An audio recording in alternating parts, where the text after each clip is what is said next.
सीखने वाले हैं ट्रिग्नोमेट्री। ट्रिग्नोमेट्री हमें ऑलरेडी 9th स्टैंडर्ड में था। एक छोटा सा रिकैप, ट्रिग्नोमेट्री कहाँ एप्लीकेबल होता है? राइट एंगल ट्रायंगल में। यहाँ पे एक टर्म आता है that is theta. Theta means any angle, ठीक है। ये आपका एक्यूट एंगल साथ आ सकते हैं। अकॉर्डिंग टू दिस डायग्राम मैंने यहाँ पे थीटा ले लिया है। यहाँ पे मैं आपको बेसिक 6 रेशियोज सिखा रही हूँ। Sine theta is equal to opposite upon hypotenuse. इसका मतलब ये हुआ आपका जहां पे भी थीटा है उसका opposite side upon its hypotenuse. Then cos theta, cos theta adjacent upon hypotenuse. यहाँ पे आपका थीटा है, this is adjacent side A B and AC is hypotenuse. Then the next one is tan theta. Tan theta opposite upon adjacent. Tan theta है, opposite is BC and adjacent is AB. अब sine का exactly opposite is cosec. ये आपको tricks याद रखने हैं। Cosec theta जो sine theta है उसका opposite, it means hypotenuse upon opposite. Cos का opposite sec means hypotenuse upon adjacent. Opposite of tan is cot theta, तो कॉट थीटा का आएगा एडजेसेंट अपॉन अपोजिट। आपको ये 6 बेसिक रेशियोज याद करने हैं।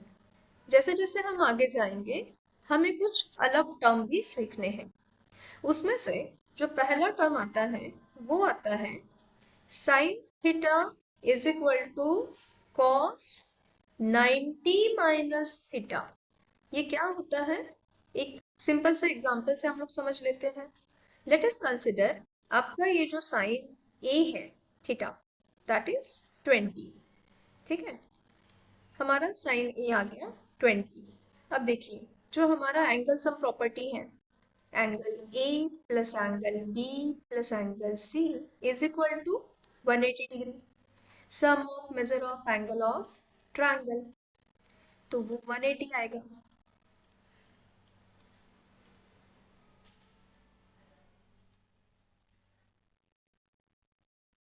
ए है हमारा 20, बी है 90, सी हमें निकालना है, ये 180 आ जाएगा।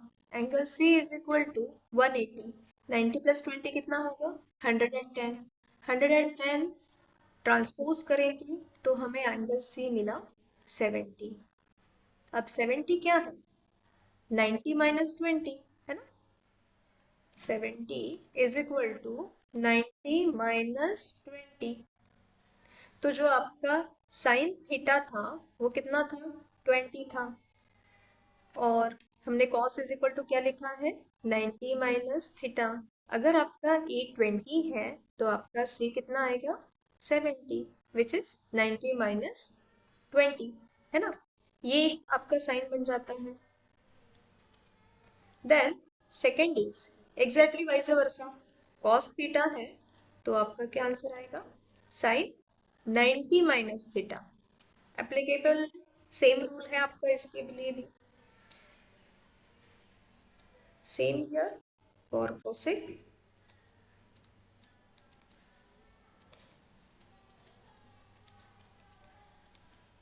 and same for sec.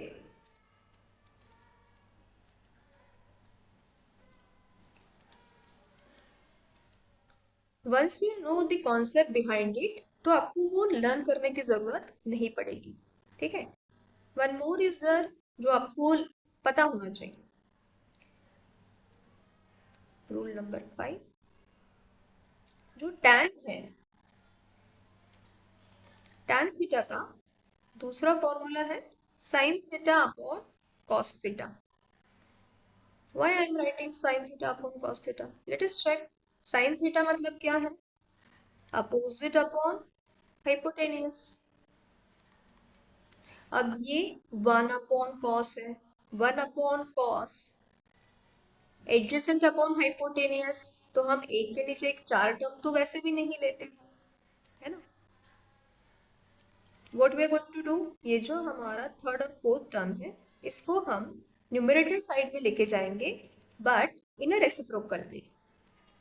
तो opposite upon hypotenuse multiplied by hypotenuse upon adjacent, तो क्या हो जाएगा, hypotenuse will be cancel and we got opposite upon adjacent. Check the formula, tan theta क्या है आपका, अपोजिट अपॉन एडजेसेंट। इसका मतलब tan theta opposite upon adjacent, tan theta sin theta अपॉन cos theta. One more formula for tan theta is 1/cot theta. 1/cot theta था, उसको भी समझेंगे। अब क्योंकि cot थीटा जो है वो 1 में आ गया है, तो हम इसे ऐसे लिखेंगे 1 एडजेसेंट अपॉन अपोजिट। अब जब ये रेसिप्रोकल है तो ऊपर चला जाएगा, ऊपर जाएगा तो क्या हो जाएगा, opposite upon adjacent. Same here, opposite upon adjacent tan theta is equal to, तो हमें tan थीटा के 3 फॉर्मूलेज मिल गए हैं। एक है अपोजिट अपॉन एडजेसेंट, दूसरा है sine theta upon cos theta, तीसरा है 1/cot थीटा। Got it. आपको ये सारा नोट डाउन करना है। ये मैं पूरे चैप्टर का एक समरी बता रही हूँ, then we are moving towards the exercise. Okay, अब हम लोग साइन और कोसेक का रिलेशन समझ लेते हैं। साइन फॉर्मूला क्या है अपना, opposite upon hypotenuse,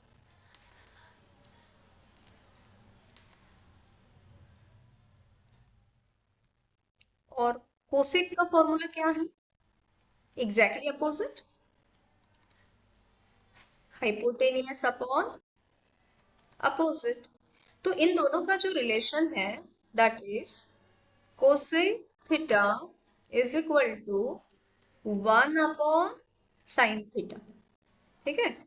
wise versa कि sin theta is equal to 1/cosec theta.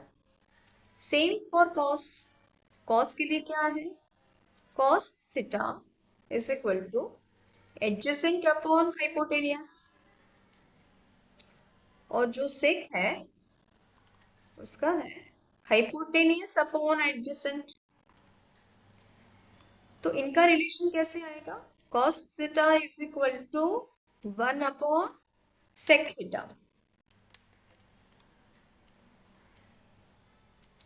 Vice versa sec theta is equal to 1/cos theta. देखिए, हो सकता है कि आपको इतने सारे फॉर्मूले देख के थोड़ा सा कंफ्यूजन हो जाएगा, but we will use it timely, जैसे जैसे यूज होता जाएगा हम लोग इसे यूज करेंगे। तो आपको क्या करना है, एक शीट बनानी है, उन पे ये सारे फॉर्मूले लिख लेने हैं। आप किसी ऐसी जगह पे लगाओ जहाँ पे आप आते जाते रहते हैं, आप जितने बार उसको देखोगे वो ऑटोमेटिकली मेमोराइज होते जाएगा, ठीक है। तो हमें वो चैप्टर बहुत इजीली आ जाएगा। थैंक्स फॉर वॉचिंग, मिलते हैं अगले वीडियो में।